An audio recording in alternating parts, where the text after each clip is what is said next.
really even bigger issue from Shaq's point of view is just complaining that the forwards always get the benefit of the doubt. Here's the bigger issue.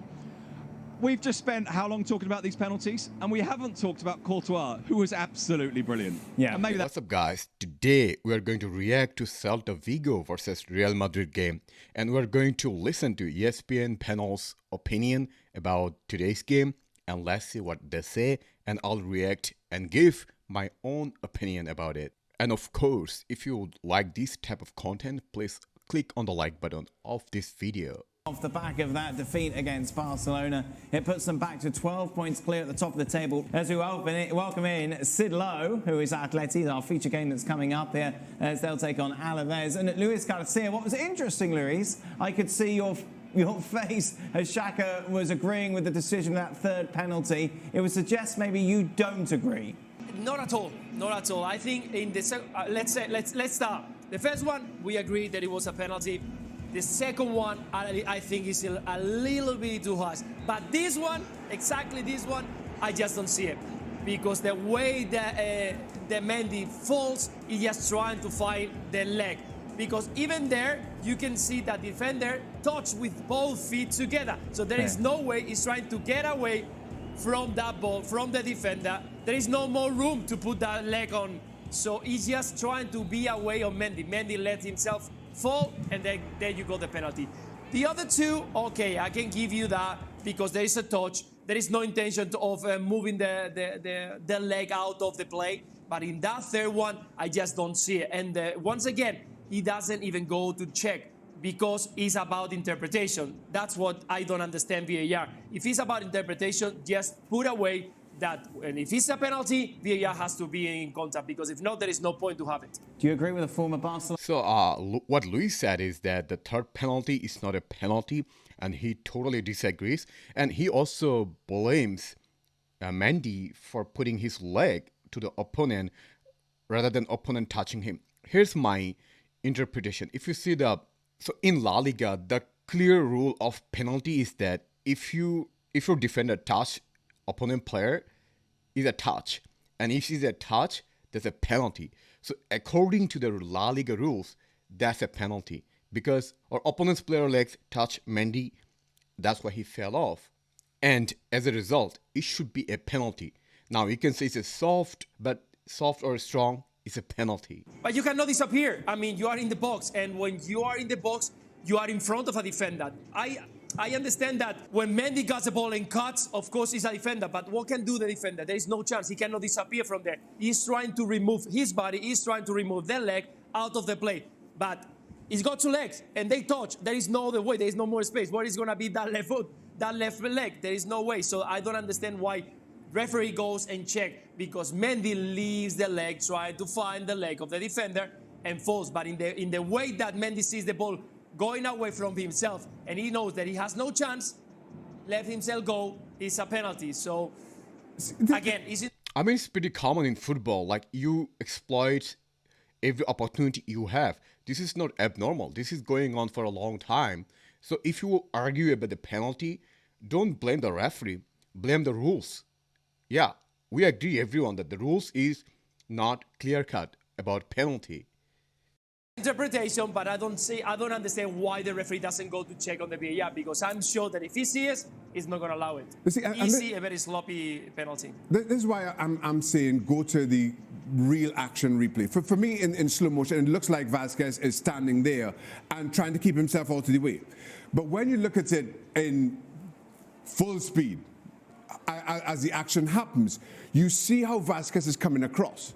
You see that he's in motion, in far greater motion than the slow motion replay suggests.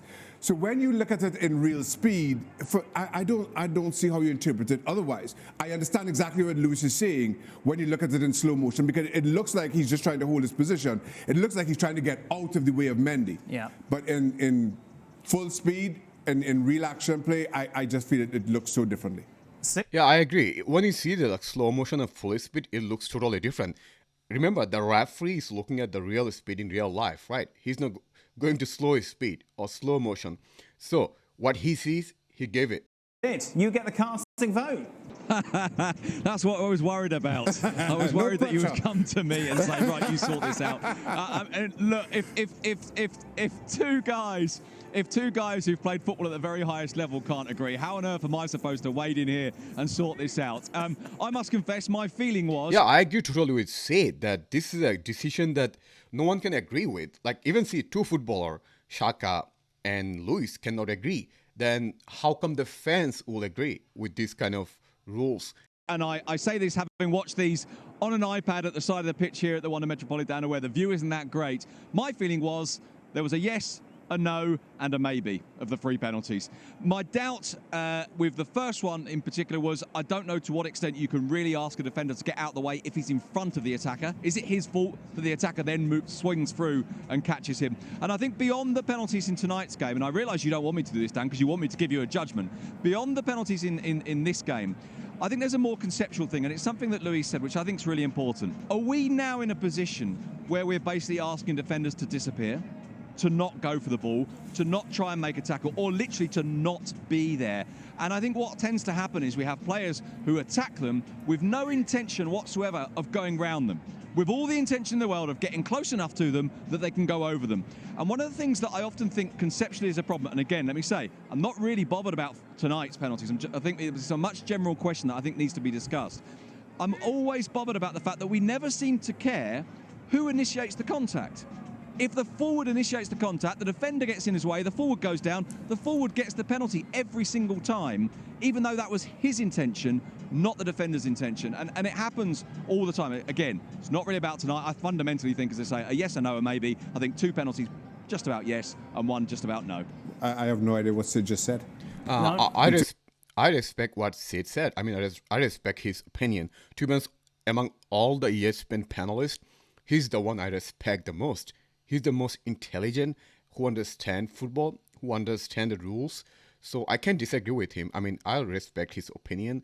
He says one of them is not penalty, which he did not mention. Which one? Is it first or third? You have to go and check because it's a penalty. It's a big difference. The game is very close, it's very tight, and at the end, you give the 3 points to a Real Madrid side that I think on this game, they didn't deserve. So I think in this kind of occasion, even though there is interpretation, go there, it's 30 seconds, check, and you say, yeah, PAR says, I keep going. But at the moment, you have to give a little bit more to the defenders that on these days, they cannot just move inside the box.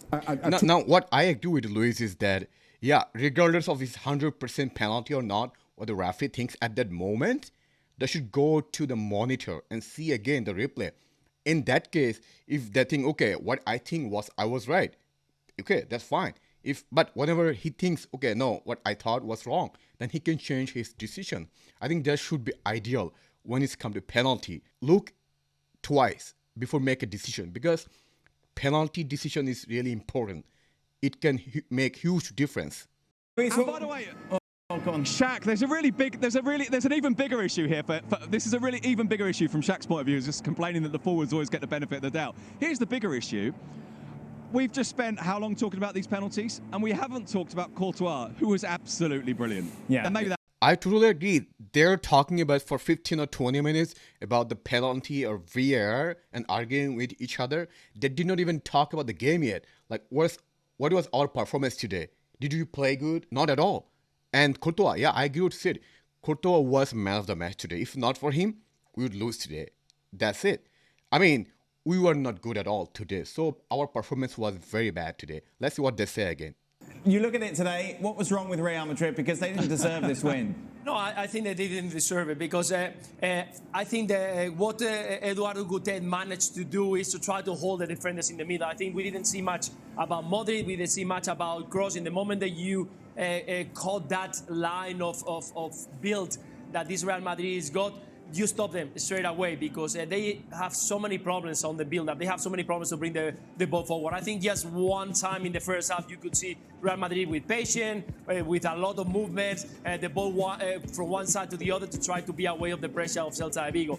But at the end, they had so many problems to bring that ball to Benzema, to Vinicius, to Asensio in the first half. So at the end, Gutet was the one who planned it better. Put a lot of players in the middle, try to leave spaces on the wide areas and try to bring the ball through the center where he knows that next to Casemiro there are a lot of gaps because Kroos and Modric, when they go forward, they leave that space. and that's why Celta Vigo is being under control of all the game during the 90 minutes. There's been maybe a few minutes. So at the end, it's about, if you want to stop Real Madrid, go to press, try to stop those two players who build up, that is Kroos and Modric, and you're going to have a lot less to worry about. But in the end, they got so much quality up front, and Benzema proved it tonight. Again, I totally agree with Luis about his evaluation of our game and the performance of individuals today. Let's go one by one. Vinicius, very poor, looked very tired today. I don't know why. Benzema, only player who I felt was trying to do something for us. And Asensio, invisible, again, as always. And midfield, Casemiro, Modric, Kroos. This whole KCM was horrendous. They didn't play where they were supposed to play. I mean, this is not the first time we have seen that KCM in modern football is not going to work.